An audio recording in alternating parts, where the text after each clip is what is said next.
अस्सलामुअलैकुम, मैं हुमारी अली। आप देख रहे हैं मेरा चैनल। पाकिस्तान के मशहूर यूट्यूबर डक्की भाई की ज़मानत रजब भट्ट और इकरा कंवल के लिए अब आखिरी मौका है। क्या इनके लिए मामला ख़राब हो चुके हैं? क्यों रजब भट्ट का नाम ले लेके बार बार ये बात बोली जा रही है कि उसको हर हाल में पाकिस्तान घसीट के लाया जाएगा?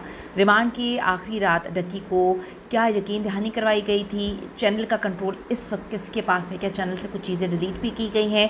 जेल में क्या सलूक किया गया? 110 अफराद कहाँ पर गायब हो चुके हैं? आज की वीडियो में इस पर बात करते हैं जी। रिक्वेस्ट है चैनल को सब्सक्राइब करें, वीडियो को आगे तक मुलाहिजा ज़रूर फरमाएगा। सोशल मीडिया पर जुए की तरगीब देने और फहश मवाद अपलोड करने के इल्ज़ाम में गिरफ्तार यूट्यूबर सादुर रहमान उर्फ डक्की को जो है अदालती रिमांड पर जेल भेजने के बाद अब ज़मानत की दरख्वास्त भी उसकी तरफ से दायर कर दी गई है।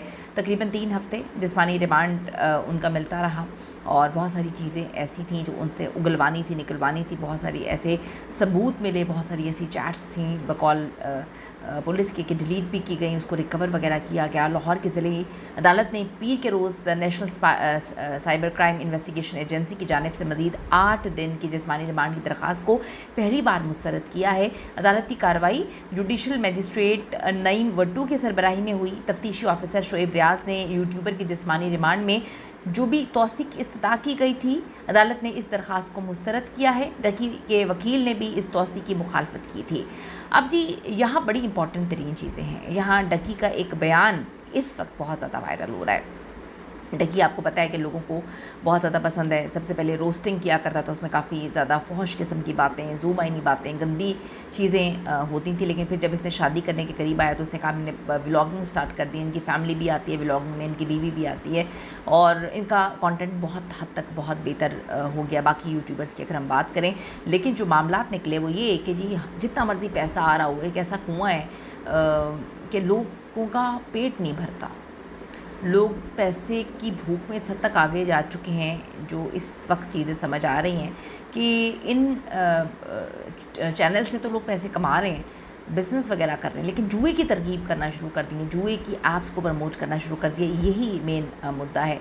तो एक बयान इसका बड़ा वायरल हो रहा है जिसमें उसने अदालत में कहा कि मुझे NCCIA के पास रहने में कोई भी मसला नहीं है, जब तक चाहे वो तहकीकात तफ्तीश मुझसे कर सकते हैं। इस पर लोगों को ये लग रहा था कि शायद सादुर रहमान डक्की भाई जो है NCCA के पास अयाशी कर रहा है, इसलिए कहता है मैं रहने के लिए तैयार हूँ। लेकिन अब हक़ाइक़ सामने आ रहे हैं, चीज़ें सामने आ रही हैं कि NCCIA के दफ्तर में तो जगह की कमी थी और डक्की के बकौल उसके पास तो आराम से सोने का स्पेस तक नहीं था। वो आराम से सो भी नहीं पाया इतने दिन। उनके ख़िलाफ़ मुकदमा जी 17 अगस्त की निस्फ शब NCCA लाहौर की जानिब से रियासत की मुद्दत में दर्ज किया गया था, जिसमें दफ़ा 13 इलेक्ट्रॉनिक जालसाजी, दफ़ा 14 इलेक्ट्रॉनिक फ्रॉड, दफ़ा 25 और दफ़ा 26 जो है वो शामिल की गई थी। इसके अलावा ताज़ीरात पाकिस्तान की दफ़ा 294B और 420 के तहत भी उन पर इल्ज़ाम लगाए गए थे। अदालती रिमांड के बाद यूट्यूबर के वकील एडवोकेट चौधरी उस्मान अली ने फौजदारी ज़ाब्ता कार की दफ़ा 497 के तहत बाज़ गिरफ्तारी ज़मानत की दरख्वास्त भी दायर की थी। दरख्वास्त में मौक़िफ़ अपनाया गया कि उनके ख़िलाफ़ दर्ज FIR झूठी बेबुनियाद है, जो बदनीयती और उन्हें बदनाम करने के मकसद से दर्ज की गई है। दरख्वास्त में कहा गया है कि FIR में दर्ज किसी भी एप्लीकेशन को हुकूमत ने गैर कानूनी करार नहीं दिया था उस वक्त जब उनकी तशहीर की गई, और ना ही तफ्तीशी इदारों ने कोई सबूत पेश किया है जो जालसाजी, धोखाधही और बाकी चीज़ों को साबित कर सके। मज़ीद कहा गया कि FIR में शामिल दफ़ात 294B और 420 ताज़ीरात पाकिस्तान में काबिल ज़मानत हैं और कोई भी माली नुकसान उठाने वाला मुतासरा शख्स अदालत में पेश नहीं हुआ है अभी तक। ये कहा गया था कि बहुत सारे लोगों का जो है वो माली नुकसान हुआ है, इसलिए लोग जो हैं बड़े परेशान हैं। जुए की तशहीर ये लोग कर रहे थे और उसकी वजह से लोगों के बड़े पैसे ज़ाया हुए हैं। तो इनके वकील ने कहा कि अदालत में कोई भी मुतासरा शख्स पेश नहीं किया गया है। यहाँ ये बात भी काबिल ज़िक्र है कि डक्की भाई के साथ 112 अफराद जो हैं उनके ख़िलाफ़ तहकीकात चल रही हैं, लेकिन निशान इबरत सिर्फ इस वक्त हमने देखा कि डक्की को ही बनाया गया है, बाकी किसी को नहीं पकड़ा गया इस तरह से जैसे डक्की के साथ किया गया है। दरख्वास्त में ये भी कहा गया कि यूट्यूबर का कोई साबिका मुजरिमाना रिकॉर्ड नहीं है, वो मुल्क से फ़रार होने का इरादा नहीं रखते और ज़मानती बॉन्ड जमा कराने को भी तैयार हैं। अदालत ने ज़मानत की जो दरख्वास्त है उस पर NCCA को 12 सितंबर के लिए नोटिस जारी किया है। उम्मीद है जी पहली या दूसरी पेशी पर डक्की की ज़मानत हो जाएगी।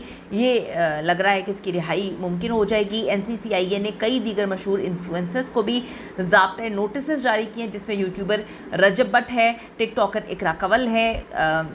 वो इकरा कंवल तो मेरे ख्याल में यूट्यूबर भी हैं, ठीक है। कंटेंट क्रिएटर मोहम्मद अनस अली शामिल हैं, जिन्हें मंगल को जो है तफ्तीशी हुकाम के सामने पेश होने की हिदायत की गई थी। यानी रजब भट्ट, इकरा कंवल समेत बाकी इन्फ्लुएंसर्स के पास जो है वो ताउन करने का आखिरी मौका है। ताउन नहीं किया जा रहा।